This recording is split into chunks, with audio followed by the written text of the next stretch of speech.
ವಾಲ್ಮೀಕಿ ನಿಗಮದ 100 ಕೋಟಿ ಹಗರಣದ ಕಿಚ್ಚು ವಿಧಾನಸೌಧದಲ್ಲಿ ಕಿಚ್ಚೆಪ್ಪಿಸಿದೆ. ಇನ್ನು ಕಳೆದ 4 ದಿನಗಳಿಂದ ಕಲಾಪ ಸರಿಯಾಗಿ ನಡೆಯೋದಕ್ಕೆ ವಿಪಕ್ಷಗಳು ಬಿಟ್ಟಿಲ್ಲ. ಕಾಂಗ್ರೆಸ್ ನಾಗೇಂದ್ರ ರಿಸೈನ್ ಅನ್ನೋ ಒಂದೇ ಒಂದು ಮಾತು ಇದೀಗ ಕಲಾಪದಲ್ಲಿ ಕೇಳಿ ಬರ್ತಾ ಇರೋದು. ಹೀಗಾಗಿ ಜನಪ್ರತಿನಿಧಿಗಳ ಈ ಜಿದ್ದಾಜಿದ್ದಿಗೆ ಕೋಟ್ಯಾಂತರ ರೂಪಾಯಿ ಜನರ ತೆರಿಗೆ ಹಣ ಪೋಲಾಗ್ತಿದೆ. ಈ ಒಂದು ಕುರಿತ ಸಂಪೂರ್ಣ ಮಾಹಿತಿ ಇಲ್ಲಿದೆ ನೋಡಿ.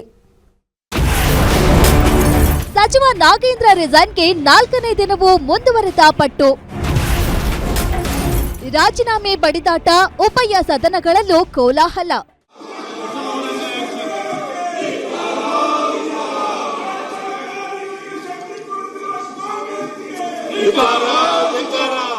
ಒಂದಲ್ಲ ಎರಡಲ್ಲ ಬರೋಬ್ಬರಿ 4 ದಿನದಿಂದ ವಿಪಕ್ಷಗಳಿಂದ ಒಂದೇ ಕೂಗು, ಒಂದೇ ಜಪ. ಅದುವೇ ಸಚಿವ ನಾಗೇಂದ್ರ ರಾಜೀನಾಮೆ ನೀಡಬೇಕು ಅನ್ನೋದು. ವಾಲ್ಮೀಕಿ ಅಭಿವೃದ್ಧಿ ನಿಗಮದಲ್ಲಿ ನಡೆದಿದೆ ಎನ್ನಲಾದ ಬರೋಬ್ಬರಿ 187 ಕೋಟಿ ರೂಪಾಯಿ ಅಕ್ರಮ ಹಣ ವರ್ಗಾವಣೆ ಪ್ರಕರಣ ಈಗ ಡಿಕೆಶಿ ಸರ್ಕಾರದ ನಿದ್ದೆಗೆಡಿಸಿದೆ.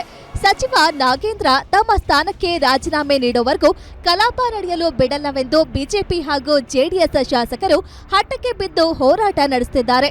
ಇದರ ಪರಿಣಾಮ 4ನೇ ದಿನವೂ ಪ್ರಶ್ನೋತ್ತರ ಕಲಾಪ ಸೇರಿದಂತೆ ಯಾವುದೇ ಮಹತ್ವದ ಚರ್ಚೆಗಳು ನಡೆಯದೆ ಕಲಾಪ ಸಂಪೂರ್ಣ ವ್ಯರ್ಥವಾಗಿದೆ.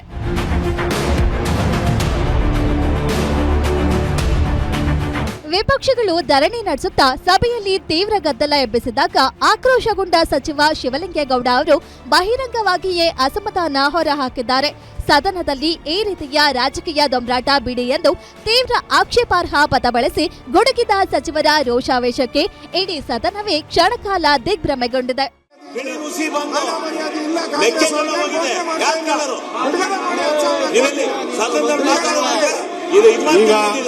ಸಭೆಯನ್ನ 15 ನಿಮಿಷ ಮುಂದೂಡಿ ಇನ್ನು ಸರ್ಕಾರ ಚರ್ಚೆಗೆ ಸಿದ್ಧ ಎಂದರು. ಮೊದಲು ರಾಜೀನಾಮೆ, ಆಮೇಲಷ್ಟೇ ಚರ್ಚೆ ಎಂದು ವಿಪಕ್ಷಗಳು ಪಟ್ಟು ಸಡಿಲಿಸಿಲ್ಲ. ಇತ್ತ ವಿಧಾನ ಪರಿಷತ್ನಲ್ಲಂತೂ ಮೈತ್ರಿ ನಾಯಕರು ವಿಭಿನ್ನ ಹಾದಿ ತುಳಿದಿದ್ರು. ಸಚಿವರ ರಾಜೀನಾಮೆಗೆ ಆಗ್ರಹಿಸಿ ಕೌನ್ಸಿಲ್ನಲ್ಲಿ ಜಾನಪದ ಶೈಲಿಯಲ್ಲಿ ಹಾಡು ಹಾಡುವ ಮೂಲಕ ವಿಪಕ್ಷ ಶಾಸಕರು ಸರ್ಕಾರದ ಕಾಲೆಳೆದಿದ್ದಾರೆ.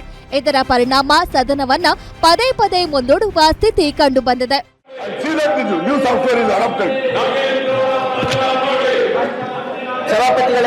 ಸದಸ್ಯರ ಕಳಕಳಿ ನನಗೆ ಅರ್ಥ ಆಗ್ತಾ ಇದೆ.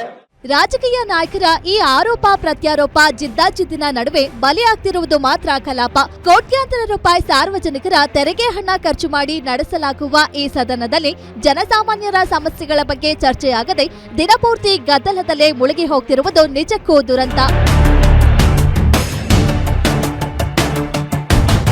ಸದ್ಯಕ್ಕಂತೂ ಉಭಯ ನಾಯಕರ ಜಗಳ ಶಮನವಾಗುವಂತೆ ಕಾಣಿಸ್ತಿಲ್ಲ. ವಿಪಕ್ಷಗಳ ಹಠಕ್ಕೆ ಸರ್ಕಾರ ಬಗ್ಗುತ್ತಾ ಅಥವಾ ಕಲಾಪ ಹೀಗೆಯೇ ಗದ್ದಲದಲ್ಲೇ ಅಂತ್ಯವಾಗುತ್ತಾ ಕಾದು ನೋಡಬೇಕಿದೆ.